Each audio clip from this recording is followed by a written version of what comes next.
Welcome back to Weekend with Martin Shaw, Tamika Empson and Stacey Solomon, who's performing for us again a little bit later. But my final guest of the day, like Martin here, has starred in many television and theatre shows. A big break came in 1984 when she was cast as the female half of the cop duo Dempsey and Makepeace, of course. The series was a worldwide hit, shown in over 30 countries. She's gone on to star in top soaps, Emmerdale and, like Tamika, EastEnders too, and is now on stage in the award-winning musical Beautiful. Please welcome to Weekend the gorgeous Glynis Barber. How are you? Hello. Very nice to see you. Thank you. And you all know each other, of course. We do! Hi, honey. Hello again. Hi. And if you ever It's so lovely to see Martin. It's been meet ages. up, that's it. We could have a party now. We're all old friends. You two worked together on a film. Yeah. We did. I don't know how long ago it was, but it was a very long time ago. The Hound of the Baskervilles. A very long time. Was it? And of course, you two didn't work together, but you were in EastEnders at the same time. Yes. But anyway, I came to see you last night Did you? in Beautiful. It's the Carole King story, of course. Yes. It's incredible. I can't believe it hasn't been done before now.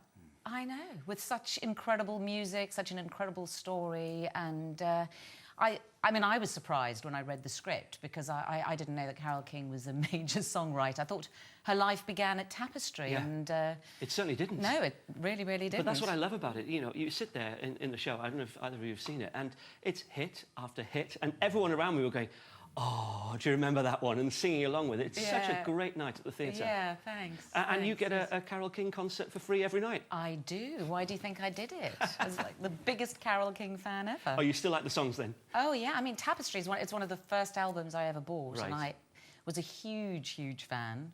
And I've never been in a musical before because I don't sing. I'm the only person who doesn't sing. And they said, well, you know, how do you feel about this? You know, signing up for like 9 months. I went, I'm okay. I'm okay with that, listening to Carole King music. But what I every love night. about it, yes, in the actual musical, you don't sing until the end, but then you have a little boogie and a sing-song I do, in the actually. curtain call, and I could see you going for I it. actually lie. I do sing in the curtain call, and Yeah. I sang with Carole King because she came to our first night. She Goodness came to me. our press night, and she surprised us. And she came on stage, and the entire cast burst into tears. Of course. As did the audience. So we were all just sobbing. And you know, she gave a little speech, and then she started singing "You've Got a Friend" with us, which I don't sing in the curtain call, so it's just as well I know every single word on the album, so I could actually sing with her. And it's 8 shows a week, of course, but that's no problem for you because you're fighting fit anyway all the time, aren't you? But you are very careful about what food you put in your body. And... Well, I mean, health is an interest of mine, so you know, I do other things relating to that as well. You've got a book? I just brought out a book in the last week called The In-Sync Diet, which I wrote with a nutritionist. So.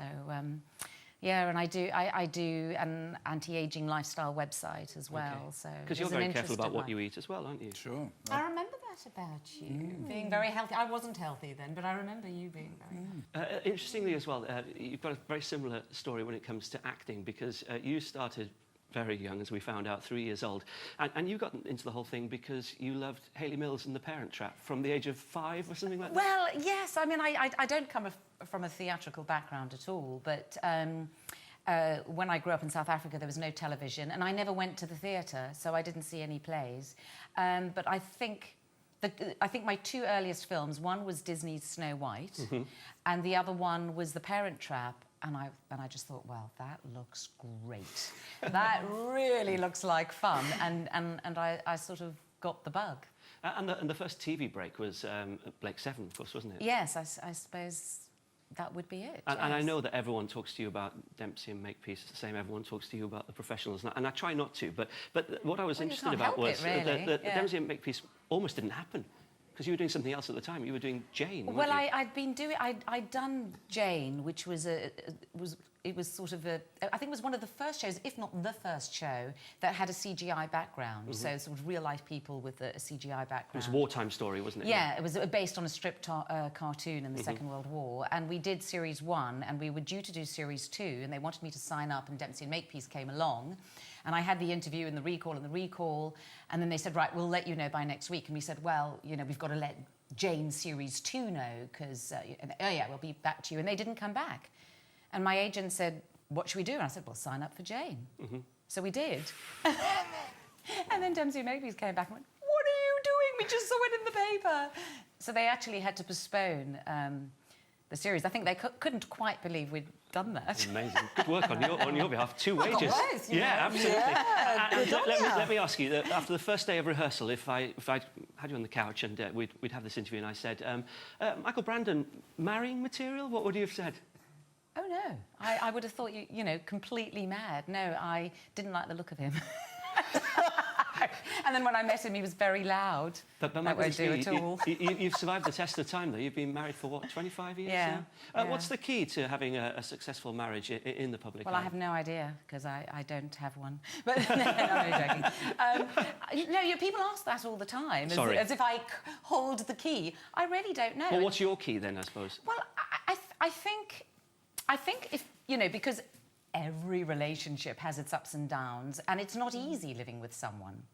And I think we have different personalities, and I think some people, the moment there's a problem, they'll walk away from it and not stick it out. And I think Michael and I both have personalities that we don't do that.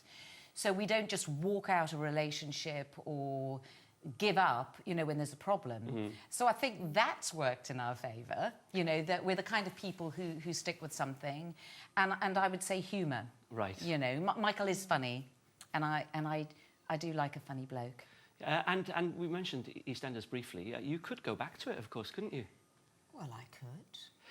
I might. No, don't read anything into that. No, but you know, you created quite a lot of havoc when you were there. Yeah. And lots of unfinished business. Yes, I would say quite a lot of unfinished Would you business. go back?